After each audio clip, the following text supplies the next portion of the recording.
welcome back to A Theater Near You. I'm your host, Chris Randazzo, and joining me tonight is Magoo-looking cameraman, Paul Giroux. Not that Jimmy, the other Jimmy from down the way.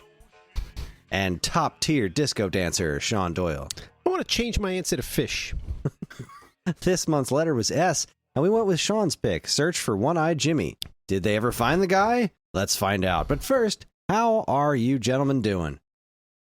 Sick of all the questions, Chris. Just give me the gun already.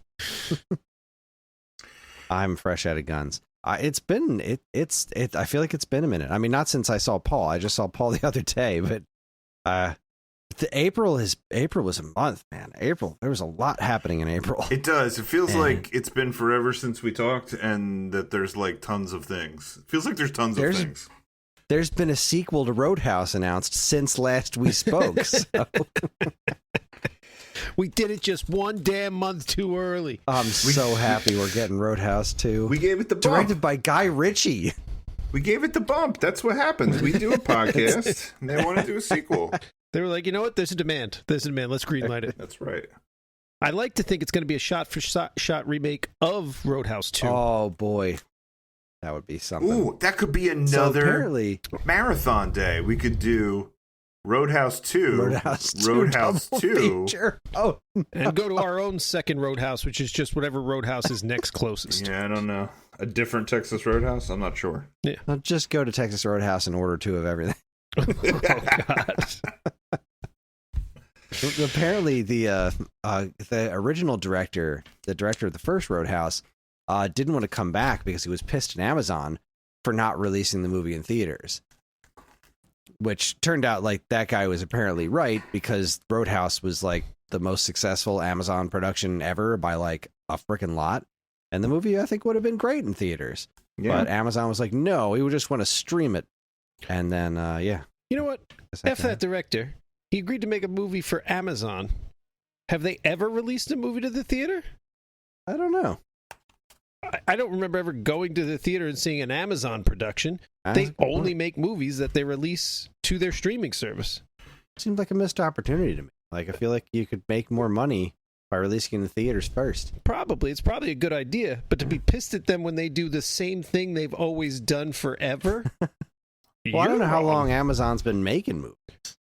Well, I think they're just like Netflix. They pump out a bunch of crap. I also don't think I've ever seen Netflix make a movie that went to the also theater. Very strictly sticks to like their platform. I think that's true. I think also like streaming has changed the whole landscape of this, and like there really shouldn't be these kind of rules anymore, right? Because like back when things were shot in film, like there was a very specific pipeline, right? Like you shot it in film, it had to go into the movie theater first. Then you had to turn it into another format to be a home viewing thing. Now it seems like you make a movie and it's like you could stream it, you could put it on a DVD, you could put it in a movie theater. It's all like a digital projector, you know, like it just seems like the fact that you can watch things at home and not have like kids throw soda bottles and people look at their phones next to you has like completely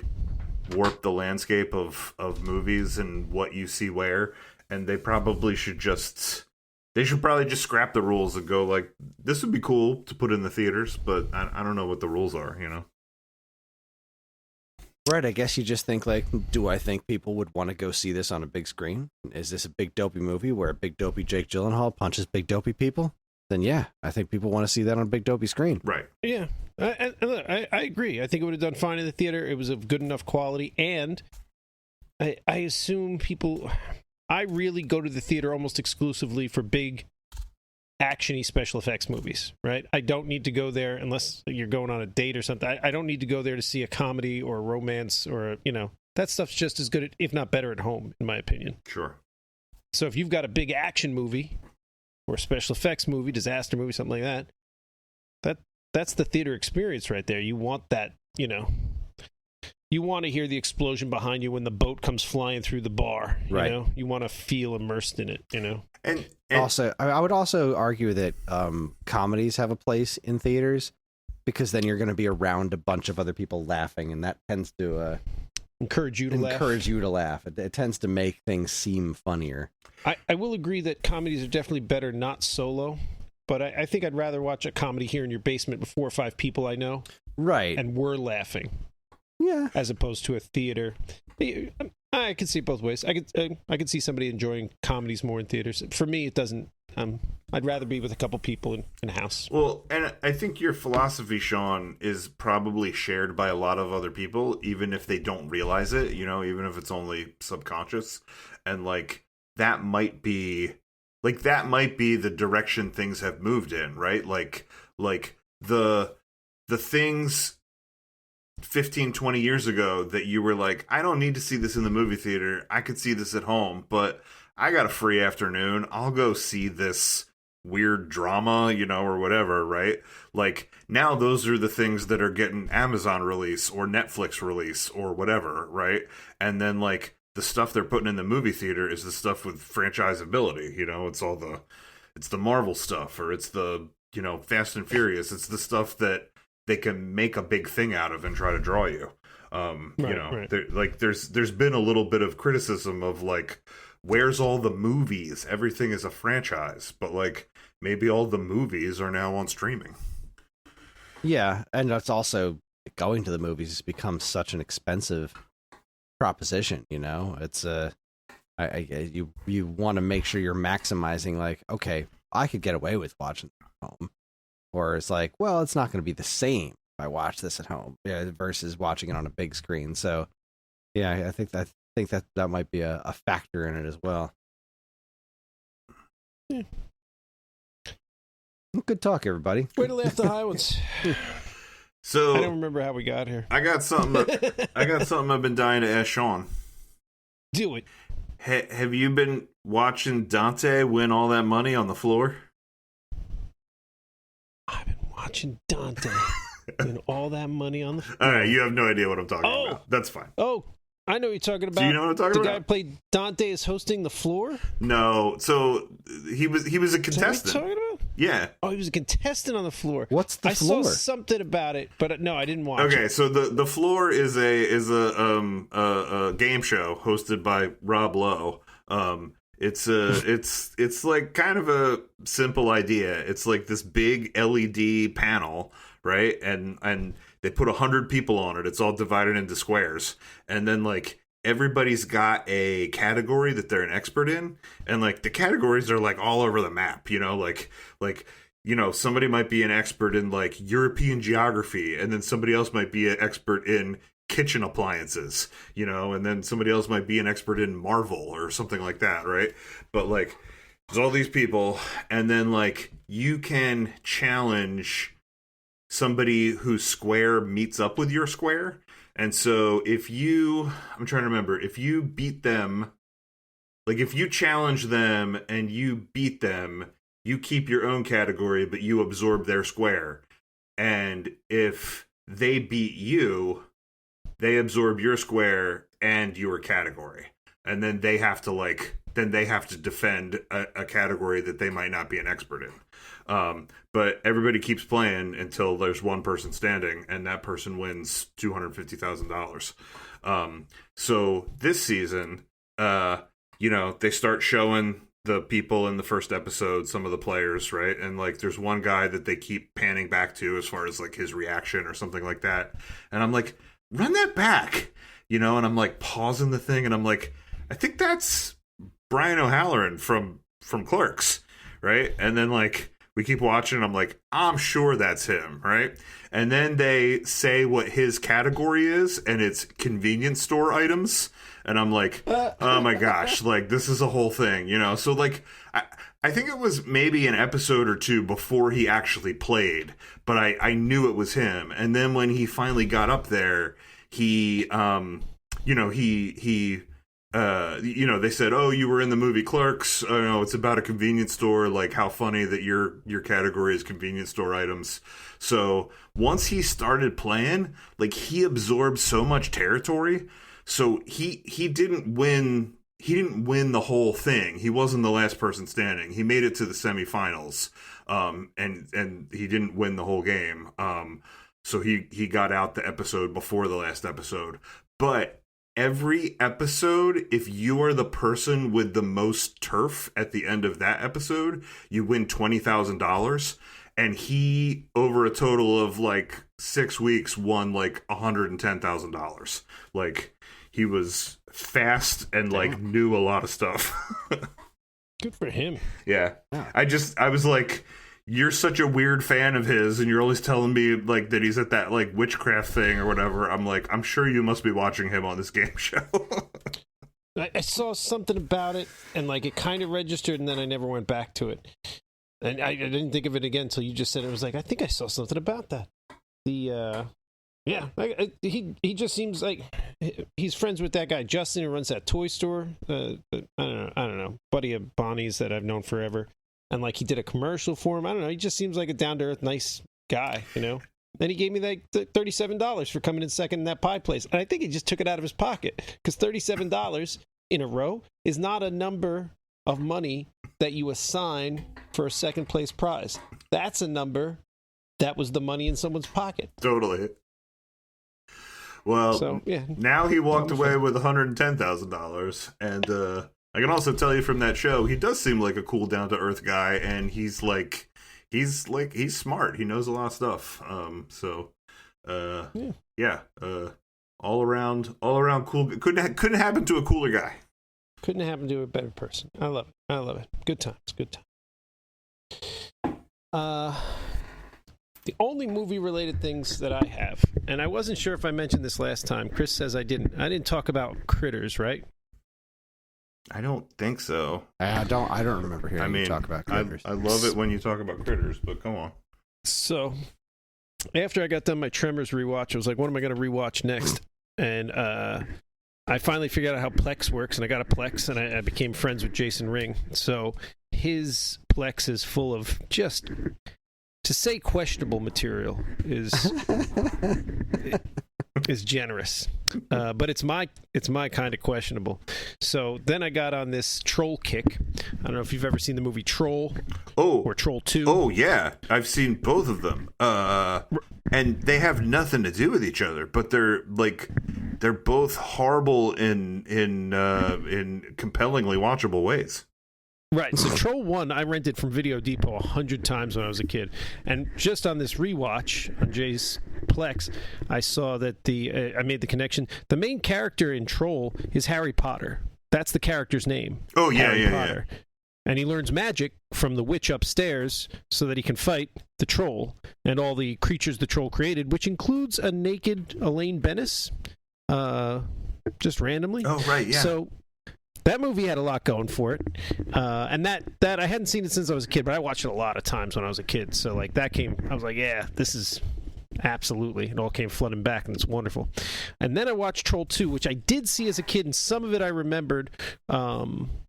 But that movie's got like a whole documentary made about it. They claim that's the worst movie ever made. And it's certainly up there. It is horrifyingly bad, which is awesome.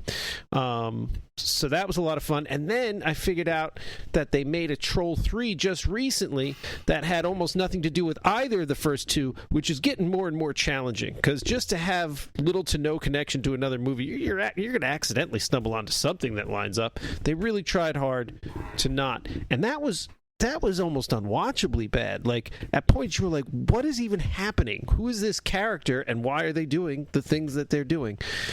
So that was a lot of fun. Then, when I got through that, I was like, what's like this? Because I want more. And I said Critters. I haven't watched Critters in a minute, and I'm sure I didn't see all the sequels. So I sat and watched all the sequels in the original. And if you don't bother to think about what number you're watching or what part of the series you're watching, because I don't know if you remember Critters, it was like a early 80s sci-fi horror movie about these little furry critters that came from outer space and they just ate everybody and they had to be stopped. It doesn't matter. I think it wasn't important. I think the thing is that there was so many things around that time that all were little tiny weird threats that I don't know the difference, right? There was like there was Gremlins, which is very memorable, but then there was like Critters and Ghoulies and like there was a bunch of them. So like I could tell you the same time period. Yeah, right. All of these movies were the same time period and kind of running on the same theme. Critters got, I think there was like 5 of them of the movies. If you don't ask me which number, here's the cast from those movies: Billy Zane, Leonardo DiCaprio. Whoa. Which both of them appear in the third one together. And Titanic. I mean, not in the same scene. Right, I know. So that's their first crossover. Sure.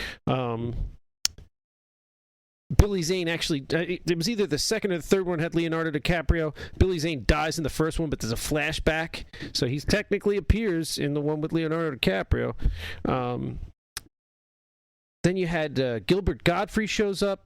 Thomas Lennon from The State shows up. Angela Bassett is in one of them. Just a lot of heavy hitters. It was impressive, and absolutely loved it, start to finish. No notes, just wonderful. If you want bad, just phoning it in bad sci-fi horror. That's where it's at. Critters. All right.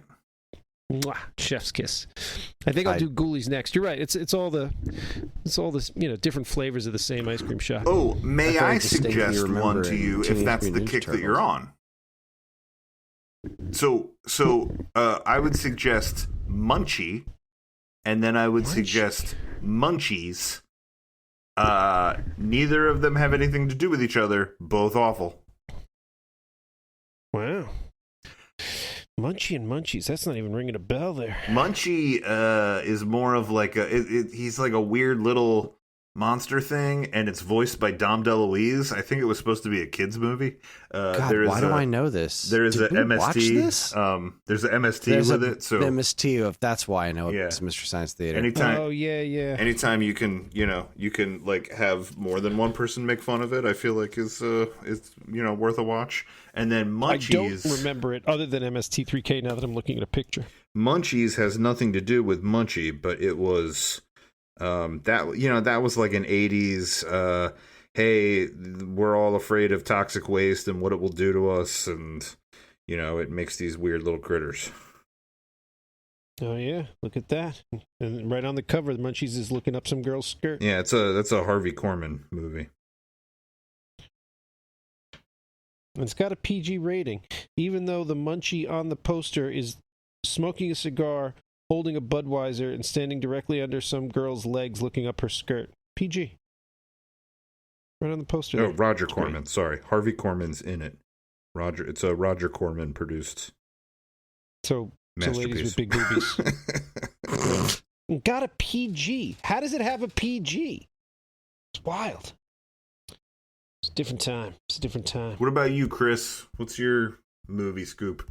Well, we've had some fun. Let's see. Today's Wednesday, so Friday we're gonna go see Thunderbolts in the theater. Friday afternoon, actually. So that's kind of exciting. That's exciting. I'm really, really jazzed about that. We talked about Captain America last time. I think we've definitely talked about Captain America. We went to go see the Minecraft movie. We did the early Thursday preview of it, so it was before the insanity started with that movie, like where the memes and the kids are in there making giant messes and making people clean up after them because Jack Black's his chicken jockey, and apparently it's the funniest thing ever. So I don't know, we had a lot of fun. Like the day we went, it was me and John and Ellie and Karen, and then we went with our friends, the Dentons, and we all all of our kids are fans of Minecraft, especially John, and this movie was nonsense. It just wasn't a great movie, and like all the things that happen really fall apart at the slightest scrutiny, but it was really fun, and it was very clearly made. Like the people who made the Minecraft games were very thoroughly involved in this movie. Like this was a Minecraft movie. They didn't try to do anything. I mean, it had to be bizarre because there is no plot to Minecraft. So like they just kind of made a bunch of weird shit happen, but it was made with so much reverence for the source material that I just couldn't help but enjoy myself watching this very, very unsettling looking movie. There was one subplot where a villager from the Minecraft world made it into the real world, and this woman that some people seem to think is really funny, but I just don't get the joke. Like Jennifer Coolidge. Jennifer Coolidge, Yeah. I don't get it, but okay. She falls in love with a villager, and it's horrifying because Minecraft in live action is inherently wrong. Sure.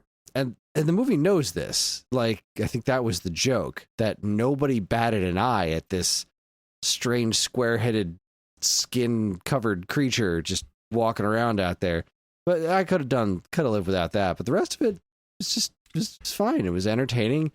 Watching John have a really good time with it made my day. Like, I was lucky enough to sit next to John. There was a whole group of us, and I got John pretty much all to myself, and being next to him, watching him enjoy seeing all these things on screen was just really fun. Yeah, we saw it too. I probably would have chimed in earlier while you were talking, but there's something going on with my connection, so I only heard parts of what you're saying. I hope it resolves itself. But yeah, we saw it too. And look, if I had seen it at home, I would have said it was a garbage movie, right? Like, if I had watched it in my house, I would have been like, I don't see what the big deal was. That was stupid. But I think because we saw it in this movie theater full of people, like, I was blown away at these people that were like standing, clapping, cheering at these like meme things, singing along with Jack Black. Like, it was an experience, and I don't know, it was like cool to see it with people that love this thing. It like gave me an appreciation for it. Yeah, I would not say that it was a great movie, but it seemed like it worked. And like, I don't know, like the fact that that Jason Momoa was dressed and acted like Macho Man Randy Savage, and that Jack Black screamed every single one of his lines, like every single line shouldn't have worked, but for some reason it was fine. Yeah, it was definitely a movie. Like I said, it's not a good movie, but it was really fun, and I get why kids love it, especially Minecraft fans. Like, that scene with the when the Enderman showed up, like, John was totally into that. And like the chicken jockey thing, like, again, we saw it before the memes were a thing, and like the chicken jockey scene, he was just like, oh, I hate those things, like, because they're in the game. But then there was like this one thing they did with one of the characters that's not in the game, and he was like, that's really cool. I wonder if you can do that in the DLC. And then he came home and he downloaded the movie DLC pack that was available for it and had a blast with that. And it was another really, really fun movie going experience. Yeah, I agree. It was cool. Well, if they accomplished that, I assume that was their goal, right? Yeah. I mean, that, again, not trying to make high art, trying to make a movie probably directed at a younger audience. Yeah, it's Minecraft. It's right, and they were trying to make it fun and pay some homage to the source material, and it seems like they checked all their boxes. Winner. Yeah, they made a Minecraft movie, and it's like, I love seeing it. Like, we're at the point now where, you know, 'cause you remember when there was a lot of comic book movies kind of started off a long time ago, and it's almost like they didn't really respect the source material, and that's what it's been with video game movies for a long time. And people are finally starting to learn, like, oh, wait a second, if we make the movies like the games that people like, then people will like the movies. Yeah, if we change everything, then people don't like the movies. Yeah. But if we actually like use the source material, who knew? Yeah, man, that's my movie thesis. Remember that Batman and Robin is the most important movie of all time, because without it, none of this would be possible. So they all looked at that and said, wait a minute, maybe we should do this well. Yeah. Oh my God. That worked great. Without the epic failure of that movie, combined with the rise of the internet, where everyone could tell you their opinion, it was this apex perfect storm of like, you need to give fans what they want. And yeah, I think that changed the format for stuff like Spider-Man and X-Men, and then launching into the like reboot of Batman, the like Dark Knight stuff.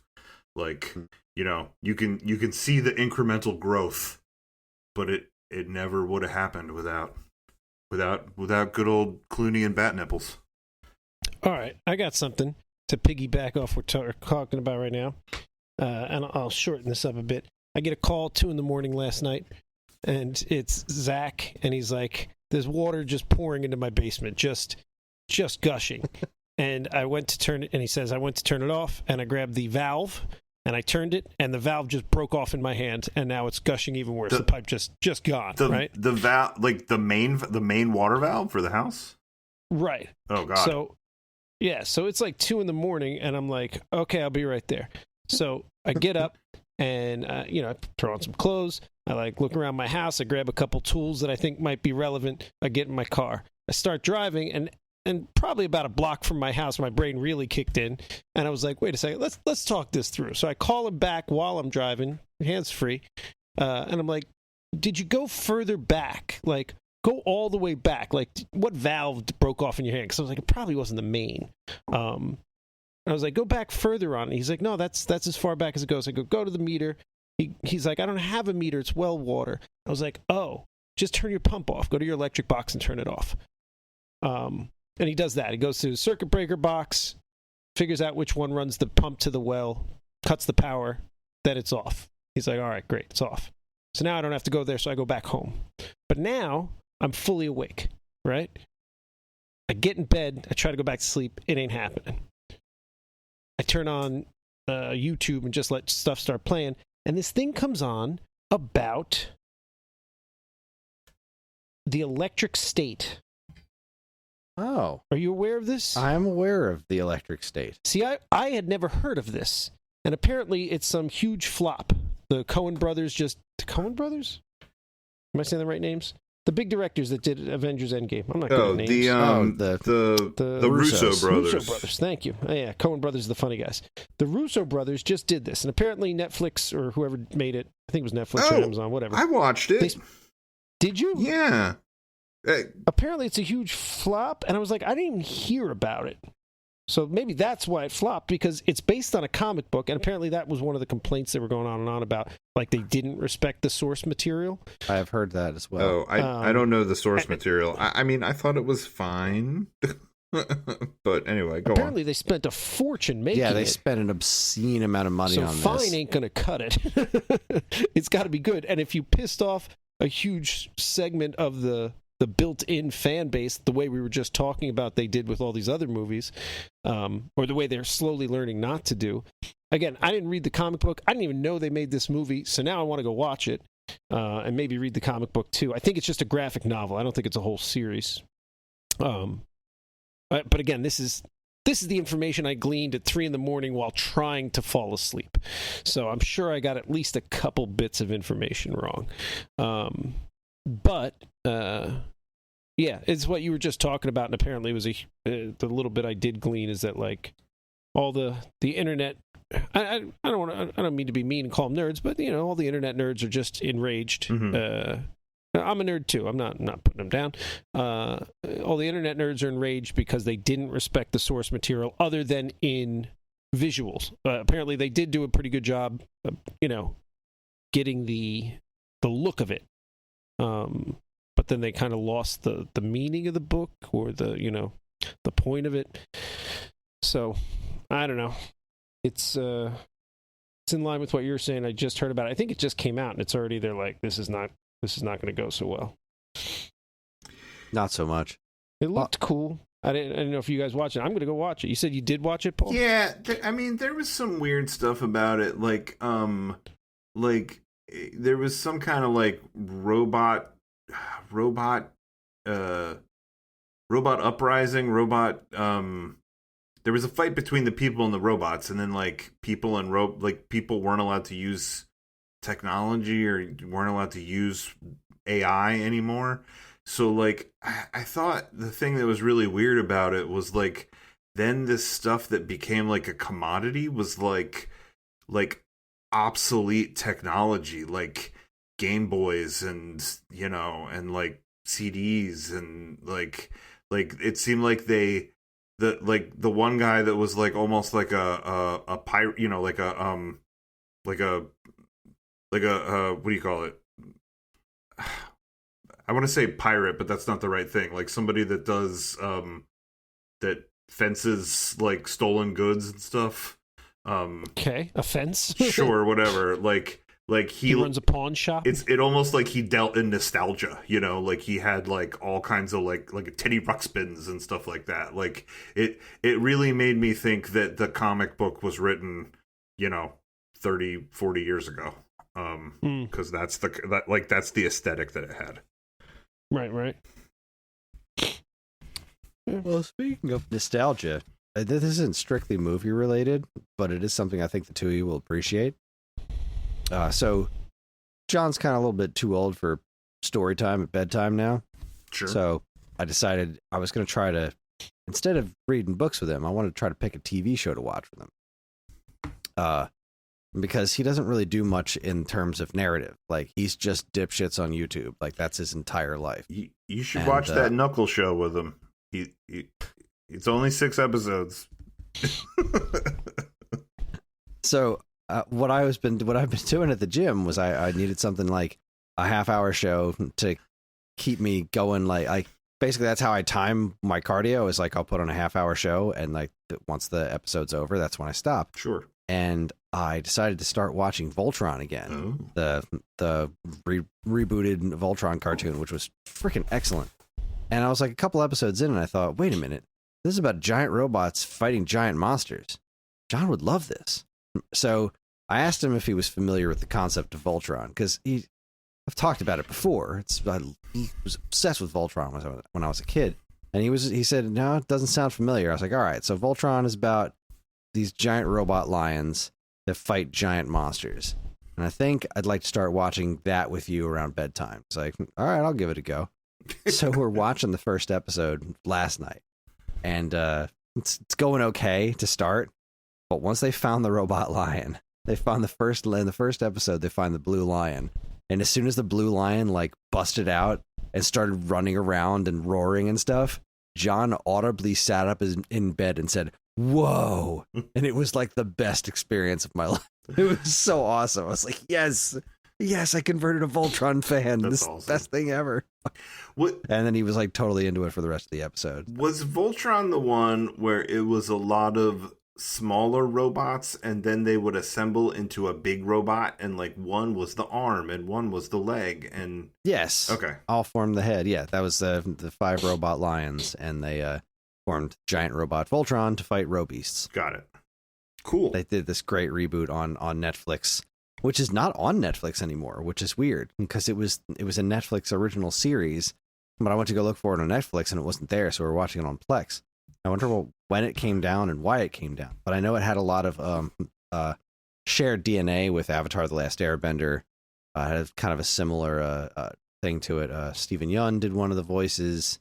It's just got a great voice cast. It's really well written. It's an excellent show, and I can't wait to watch more of it with them. It's so weird when originals have to come off these sites for some reason. All I can think is the contracts weren't done right. Like, they brought Willow down off of Disney, and it's like, but why? You was it Disney or whoever had it? It was Disney Yeah. Plus who took Willow down. That one, I have no idea. Like, you did this. You made this thing.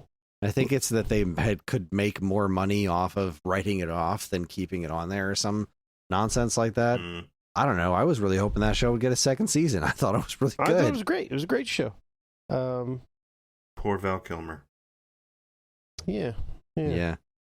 Oh, it was removed from Netflix on December 7th, 2024, but Wikipedia does not say why.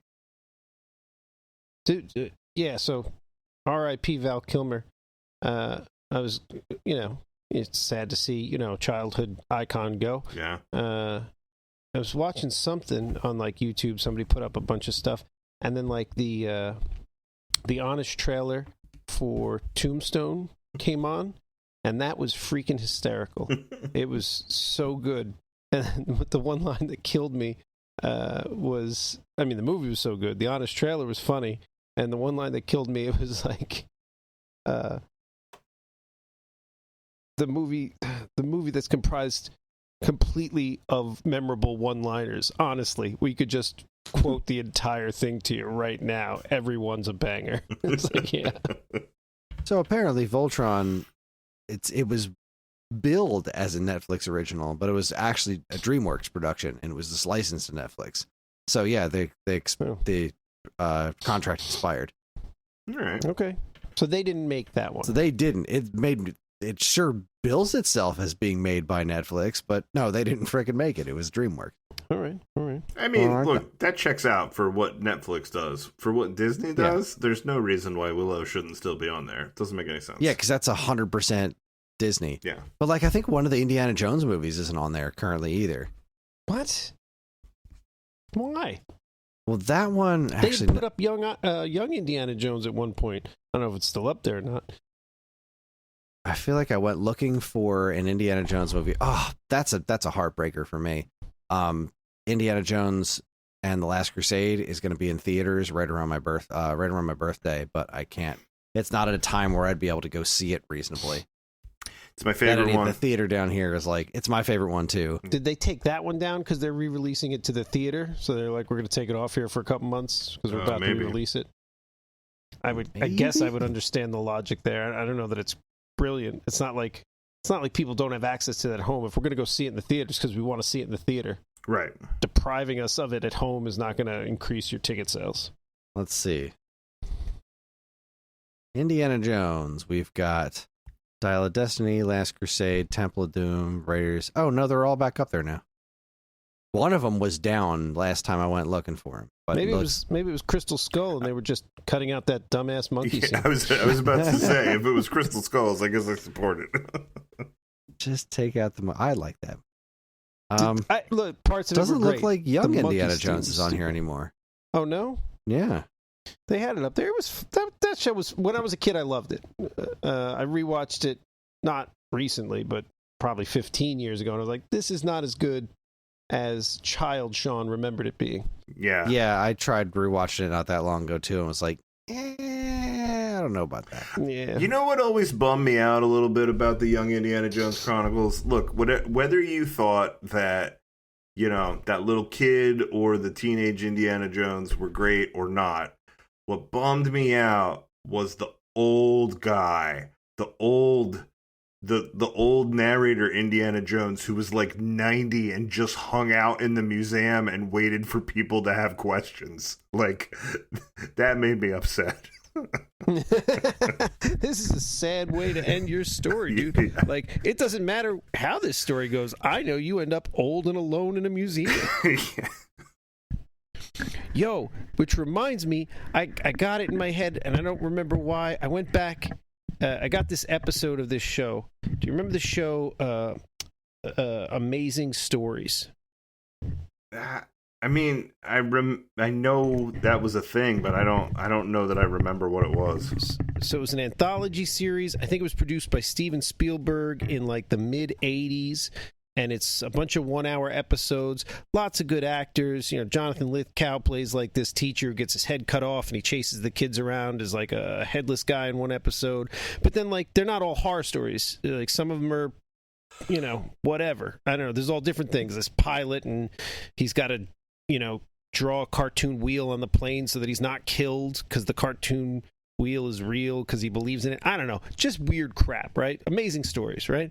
Great series. I remember loving it as a kid. I rewatched some of it not too long ago, and it more or less holds up. It's good.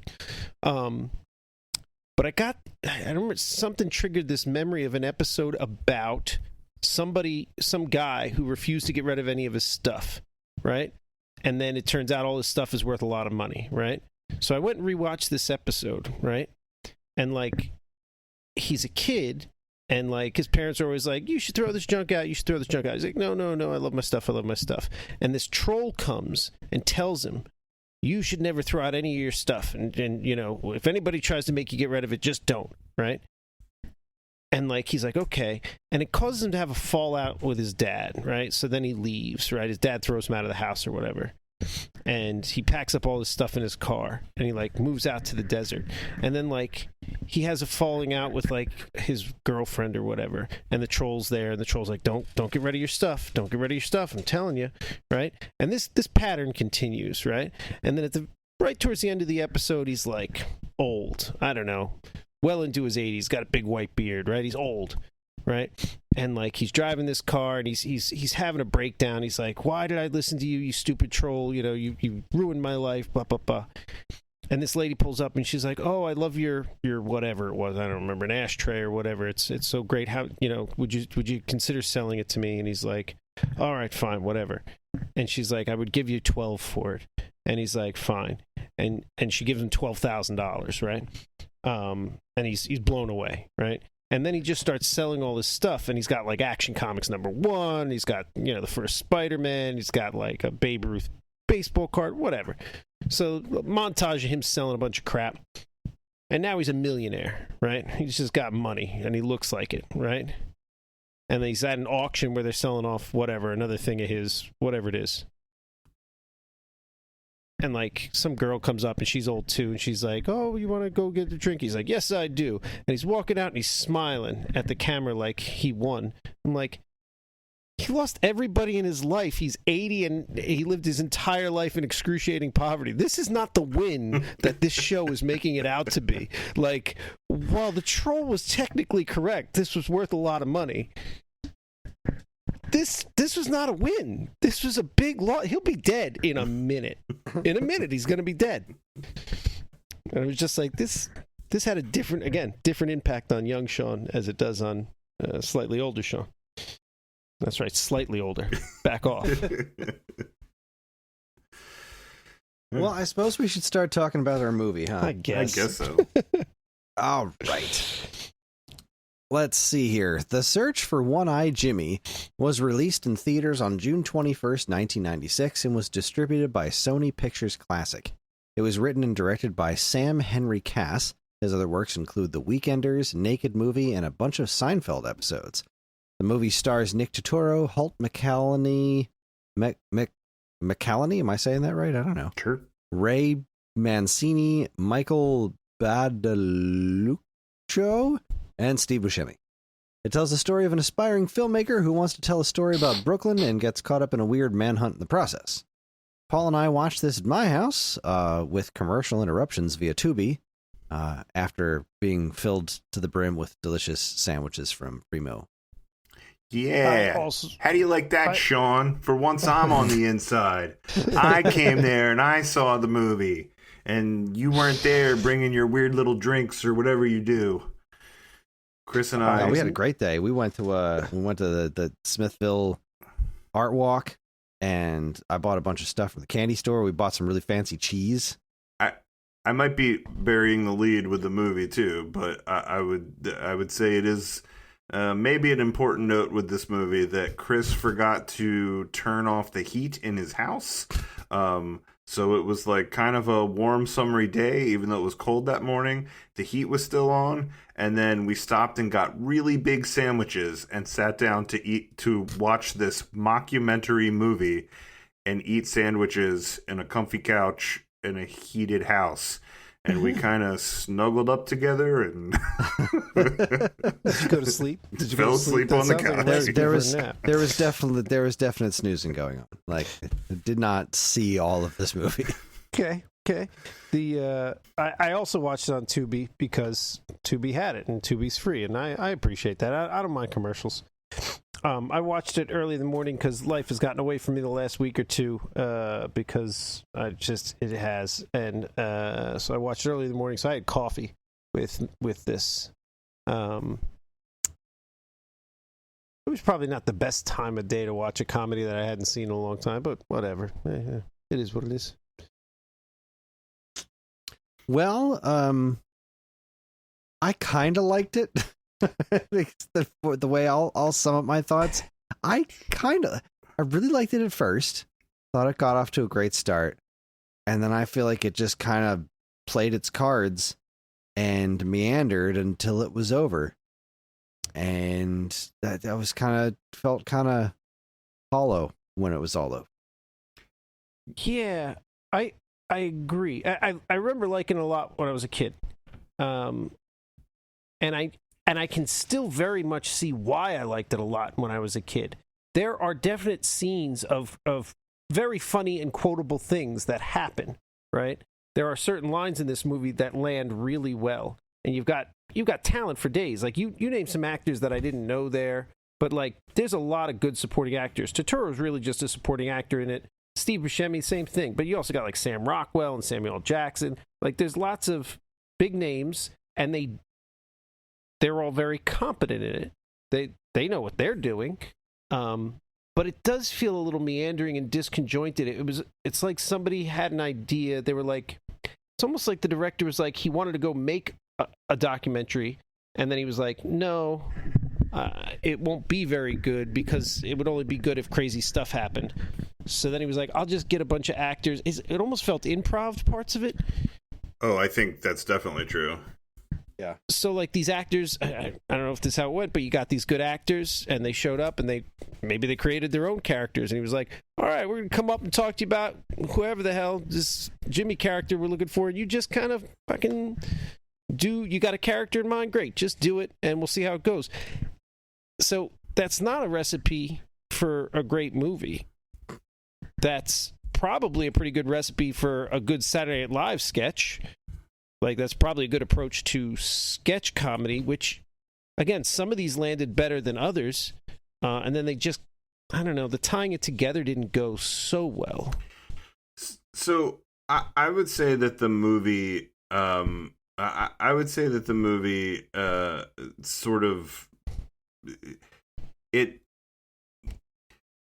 thing that gives it legs is its talent, it's cast, and it's like idea, right? Because like I think you could see the low budgetness of this movie, right? Like, I don't know it. So conceptually, it's a young filmmaker who's making a documentary. I don't know if it was if it was sort of more professionally produced, or if it really was made by people who were like almost just out of film school. And you could see that they had a lot of raw talent as far as like writing and like funny bits. But like, I kind of think it succeeds because they knew some people, right? Like, all right, John Turturro's in it. Like, seems like he gave him a day. Seems like he gave him an afternoon, like he was only in that one scene of the movie, but he's got family in the movie, right? What is it? Junior was Nicholas Turturro, and I think the fortune teller lady is his sister. The one that was in The Sopranos, that was Tony Soprano's sister, is she, right? Ada Turturro. Yeah, is she his sister? Yeah, well, same last name. It's got to be related. I mean, it seems like somebody called in some favors, right? It's like, oh, who do you know? You know Samuel L. Jackson. You know Steve Buscemi. Like, and so yeah, like I thought it was off to a really funny start. Like when it started, I was so into it. And I thought that the like, even the jokes of like the graphic on the screen that sort of like sometimes contradicted what the thing said, like he was like Joe Head, and he's like, don't call me Joe Head, call me whatever, like I don't like Joe Head, and then it's like on the screen it says like Joe Head, neighborhood virgin. I was like, I'm gonna love this movie, or like there was the bit about the car where Junior keeps stealing that guy's car, and then like when they show him, it's like Lefty, car owner.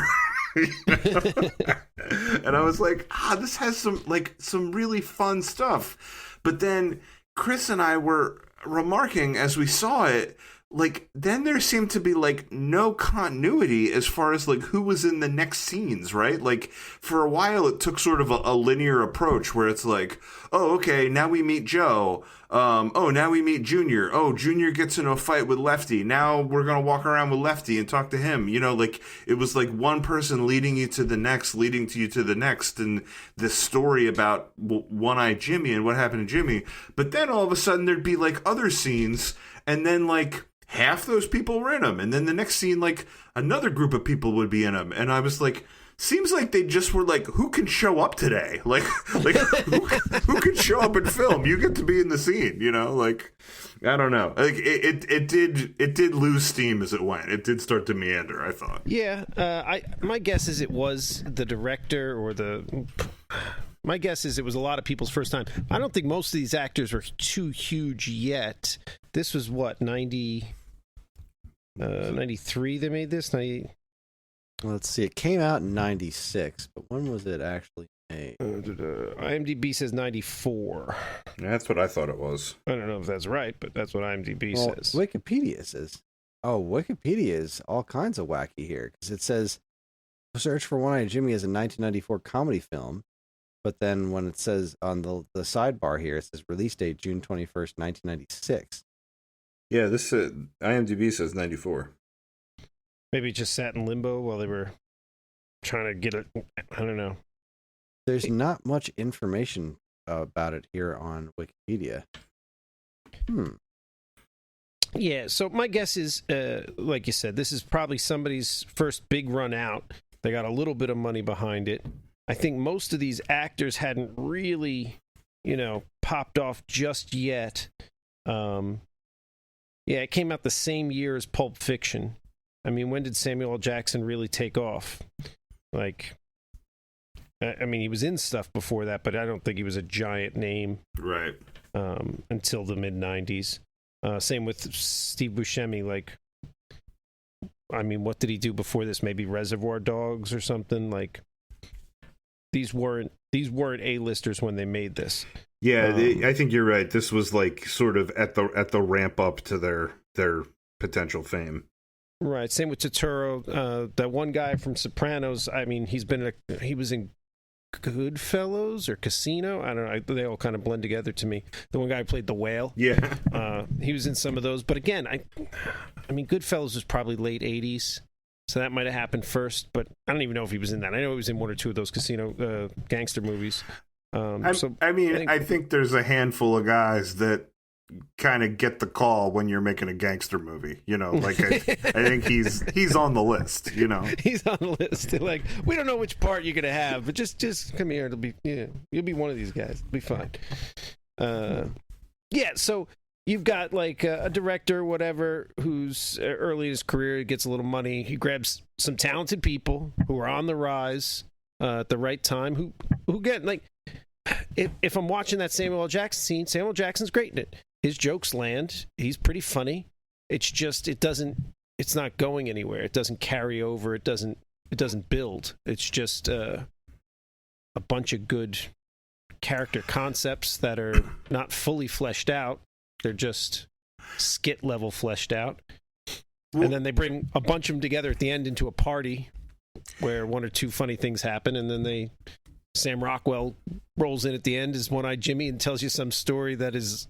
Was he locked in a basement? Was that it? Yeah, he was locked in the laundry room in the basement of the building that they were all in. Well, hang on, Sean. You just said something that really struck me that maybe is the crux of the problem with this movie, in that you said that it didn't build, and I didn't clock that at the time, right? Because I did think that the format of it was working to a certain extent. Like in the beginning, again, you could see the low budgetness of it, but it was sort of like one neighborhood weirdo brought you to the next neighborhood weirdo, brought you to the next neighborhood weirdo, and I was like, this is a really funny idea, and the funniness was working at the time.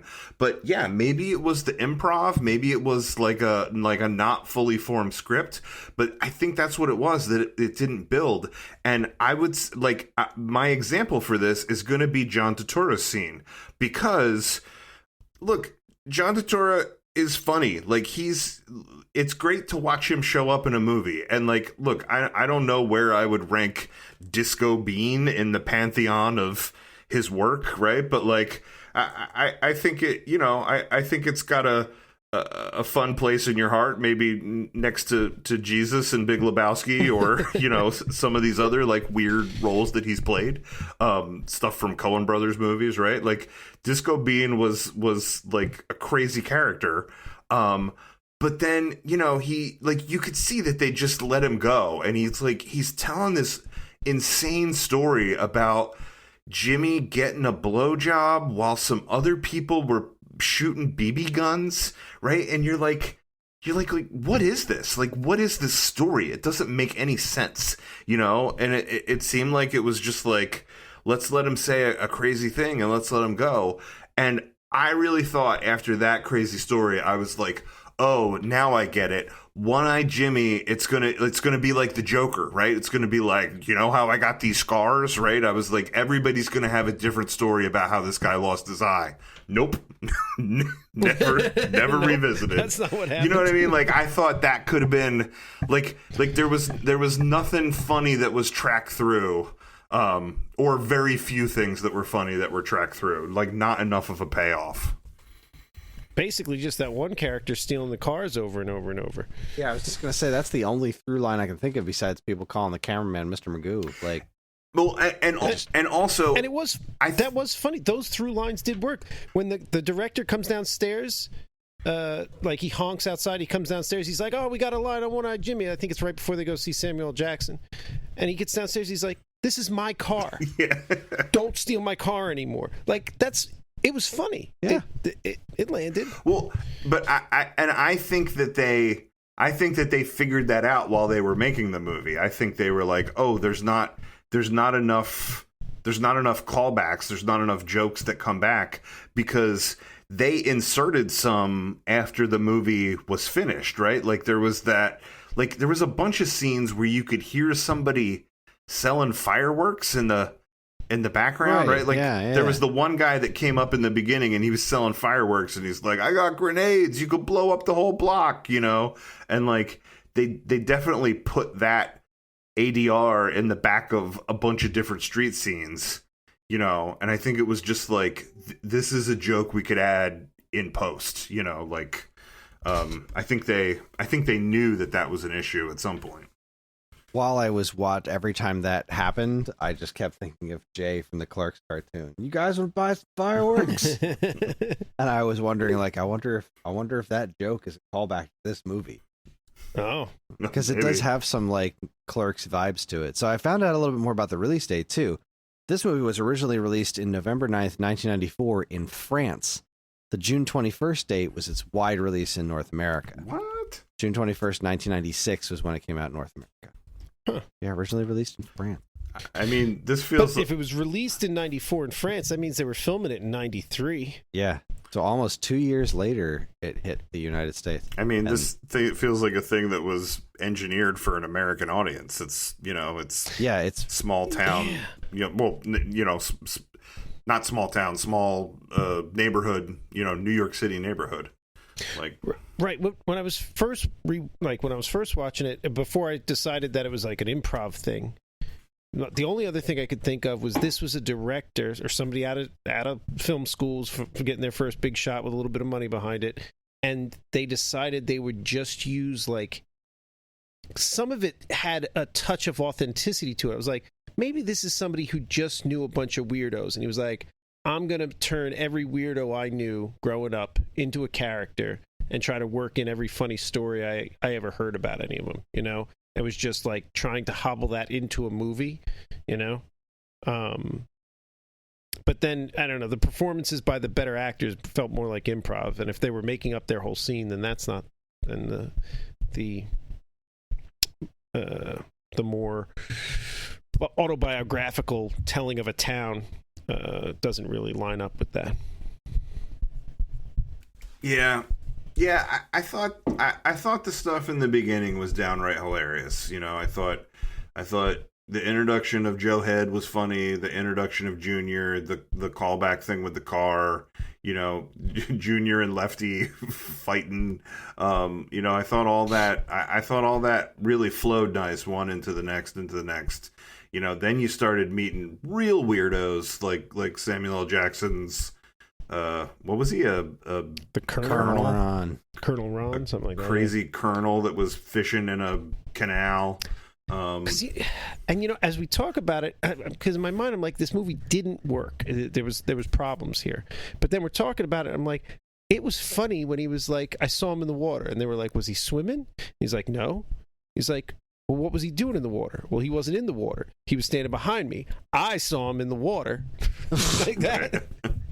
Yeah, there was It landed. I was like, there was a the lot line of about the fish. The line about what do you think they're serving tonight? How would I know? She just decided she's having the party. I want to change my guest to fish. Shut up. Yeah. Like parts landed. Yeah, there was just a lack of proper connective tissue. Yeah. Yeah. Well, There's just a bunch of really good ideas that just kind of.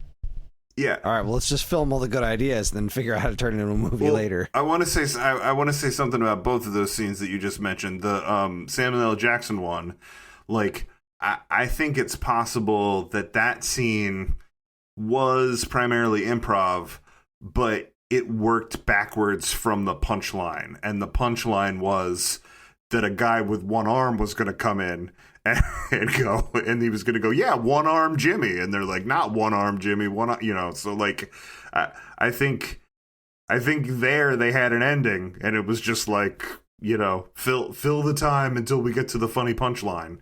Right. The thing with some of that back and forth between Joe Head and the documentarian, the filmmaker, whatever his name was.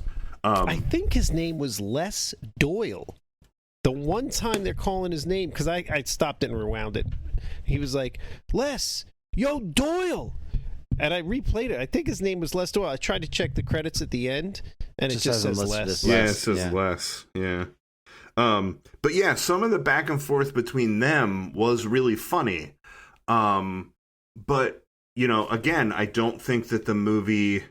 I don't think it built it. I don't think it built to that. Like that one scene was funny.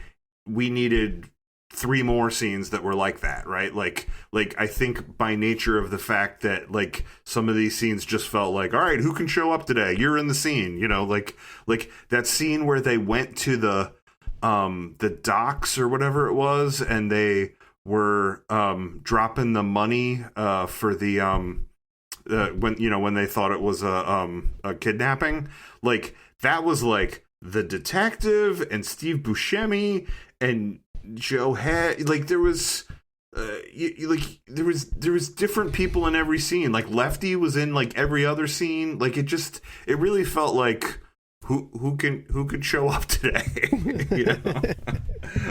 Yeah, I think if they had more, if they had engineered it in a way that there was a little more chemistry between some of these characters, a little more back and forth, a little more like these are how these two react to each other, kind of like Lefty and Junior. I don't know, might have been more of a success. I agree, and that scene felt awkward and just out of place. But when the cop yelled, he yelled, "Charge!" and they all just run out screaming, it was pretty funny. Right.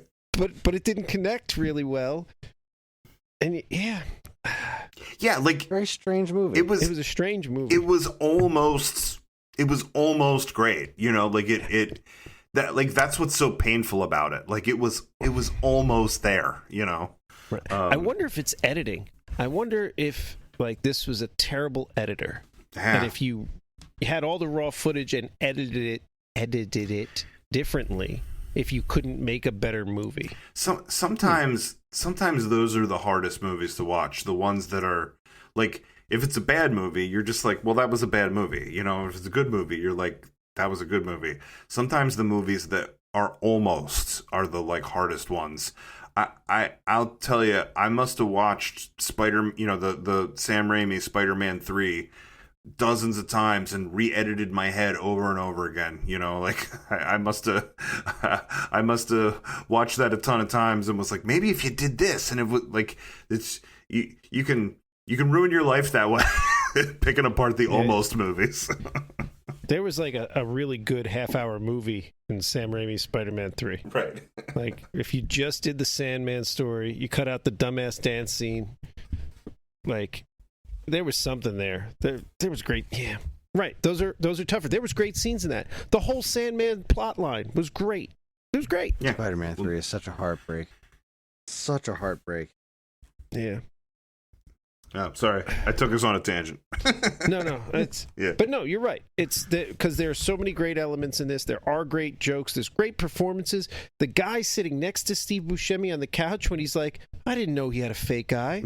He's talking about his brother. He's like, "You didn't know your brother had a fake eye?" Like his reaction to Steve Buscemi when he's looking at him and his mouth starts to drop open about his brother having a fake eye. It was really good. Like it was good acting.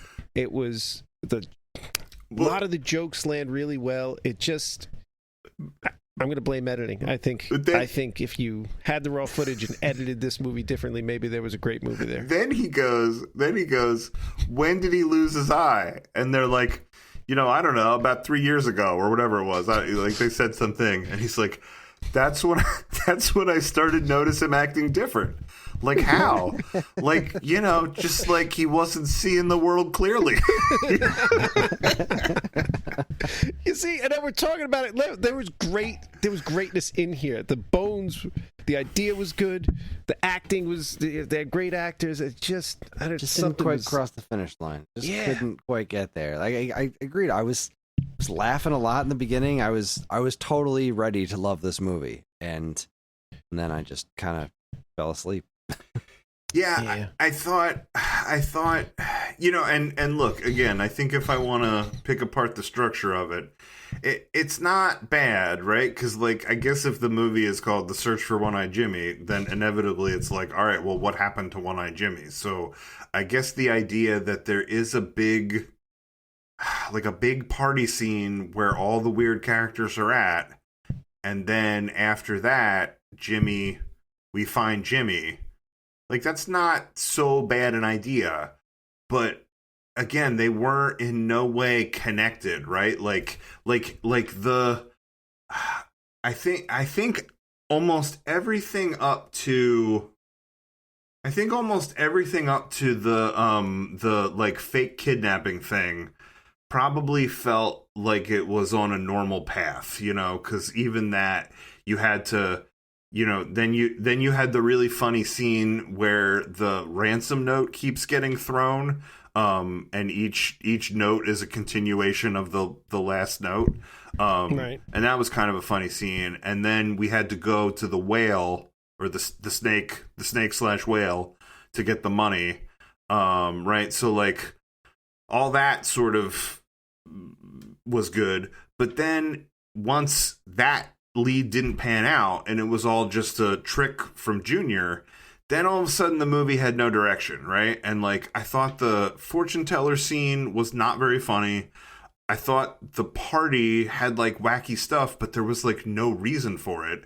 And then like none of it really was connected to where Jimmy was. Like I think maybe they did mention in the beginning of the movie that the elevator was out to the basement, right? Yeah, the mom was doing laundry or something. Like, in one scene. They could have, like, if that was the hook the whole time, there could have been more little clues. There could have been more references baked into each scene, where at the end you go like, "Oh, that's where he was." Like, it just. I did love Steve Buscemi saying, "I thought I heard screaming going down there." That was a good line.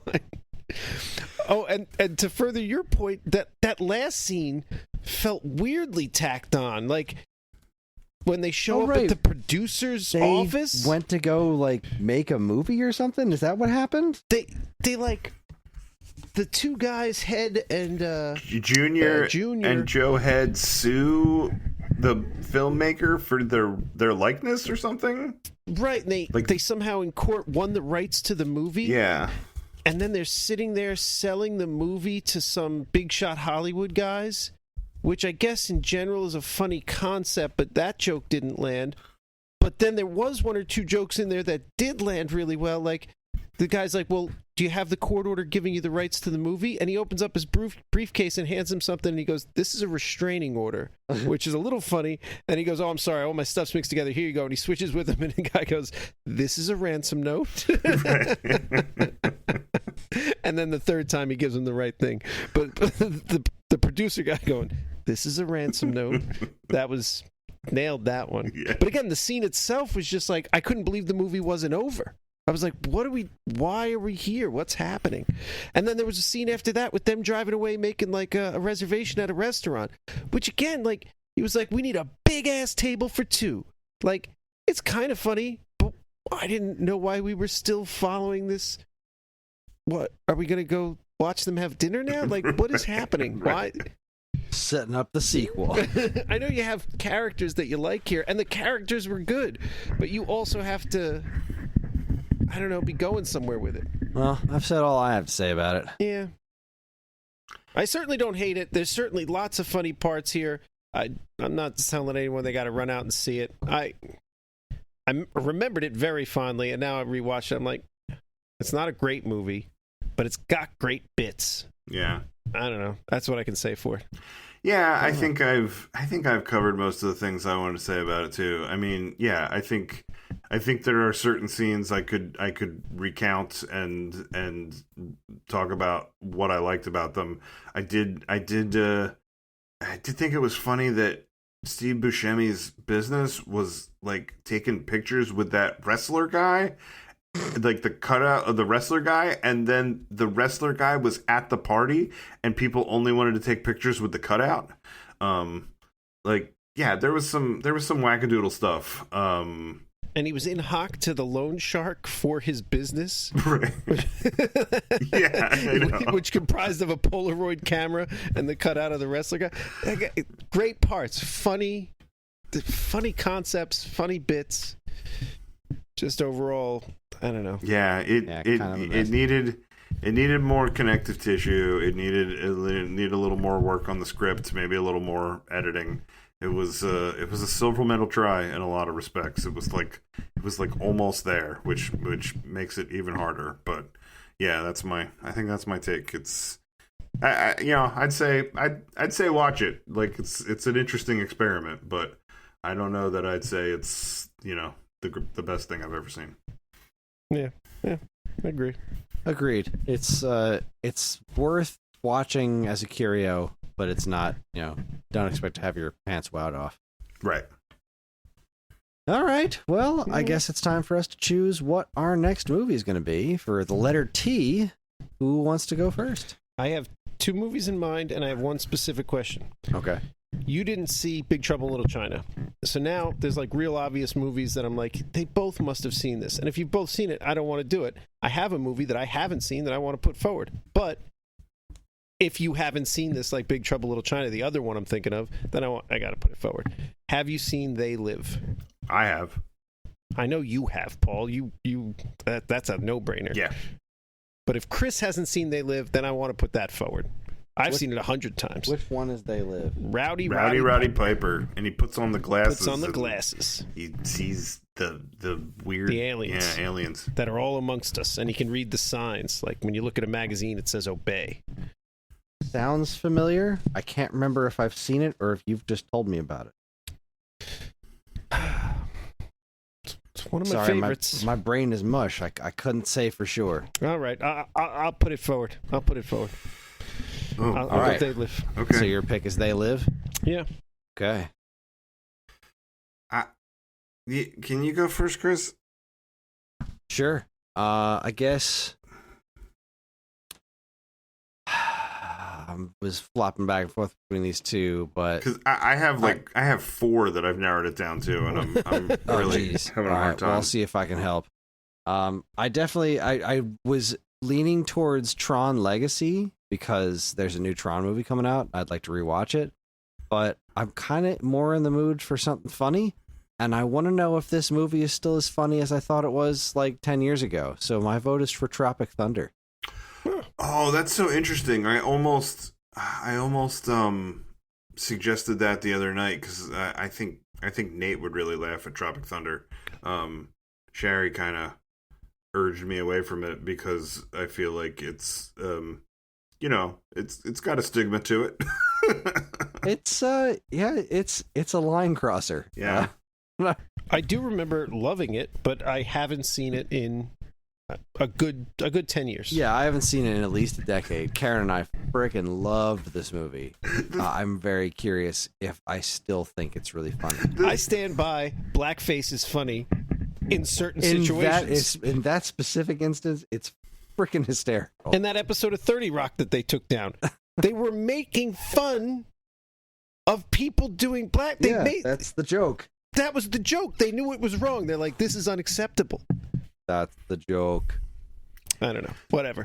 The thing I quote from that movie all the time is when Robert Downey Jr. and there's the one kid, they're like walking through the jungle, and he's like talking all about, I forget what he's like talking about, some nerd thing, you know. He's like going on and on about this, you know, and it's like this whole montage where he's like, and then, you know, this thing, you know, in this game, blah blah blah, you know, and then he's like, have you been talking to me this whole time?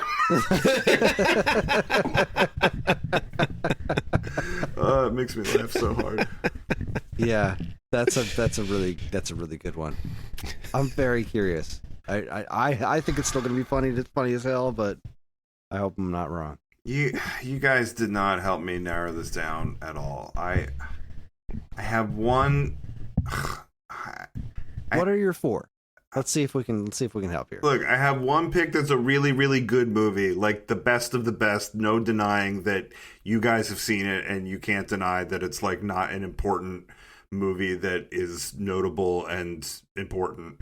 Then Terminator 2. Teenage Mutant Ninja Turtles. Got it. Sean got it. Terminator 2. That was going to be one of my picks too, and then I have a movie that is the worst of the worst, just an awful, atrocious piece of garbage that I really want you guys to see. Teenage Mutant Ninja Turtles 3. Got it.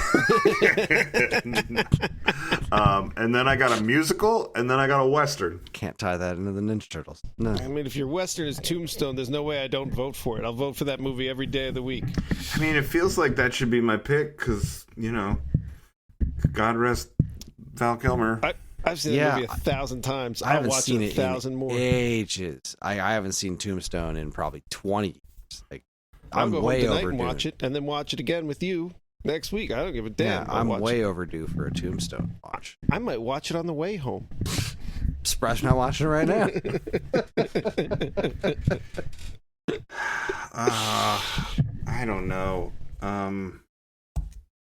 Okay. Now, I don't know. I don't know if I want that to be my pick because now you guys are excited about it. I mean, I don't know. And you only hope to bring sadness to us.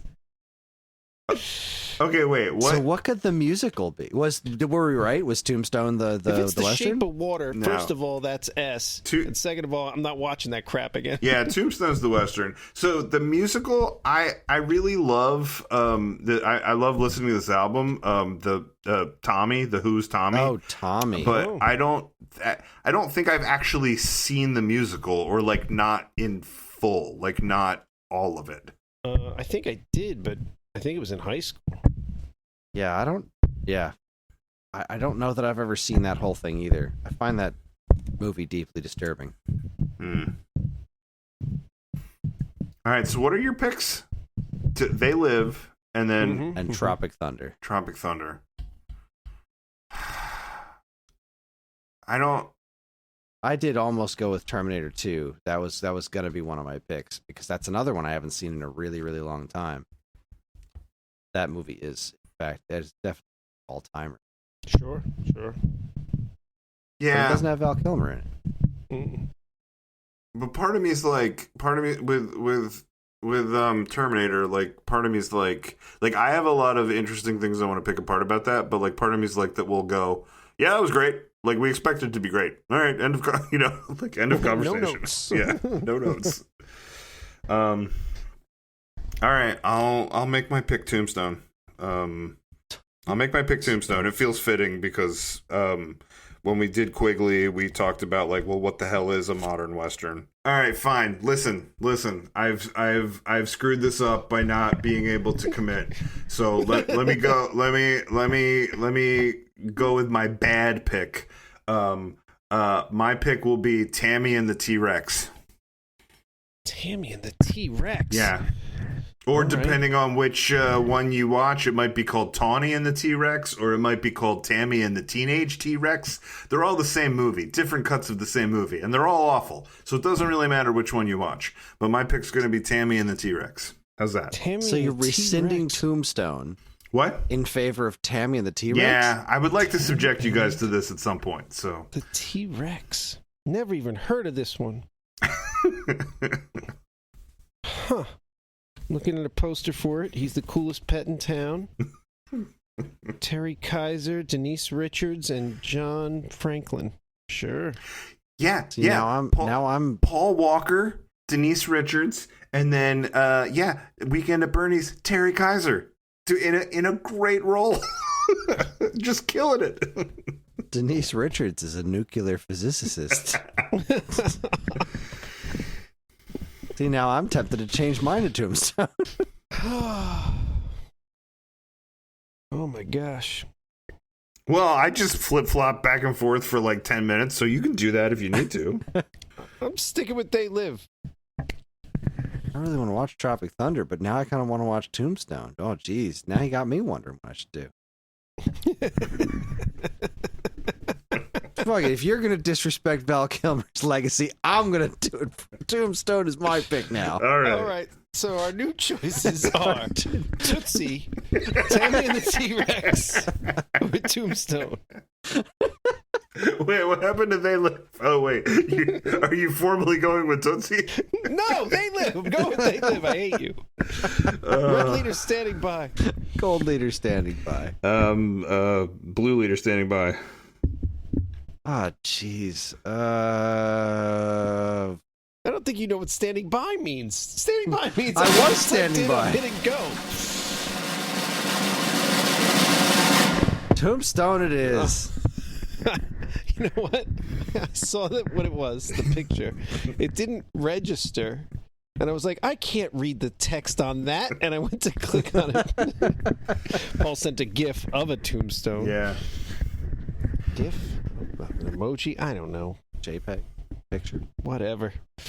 Yeah, the more Right. we said, the more it seemed like we all needed to do Tombstone. So this seems I right. feel like Tombstone's correct. Oh my God, we're all gonna get Tombstone pizzas. Oh yes, I'm now Brilliant. so excited about this. Love it. I'm your All right, Huckleberry. everybody. And there's got to be an alcoholic drink called a tombstone. I just got to look up what's in it. I'll bring that. We'll have tombstones with tombstones while watching Tombstone in honor of Val Kilmer. Hell yeah. There it is, everybody. Your homework is Tombstone.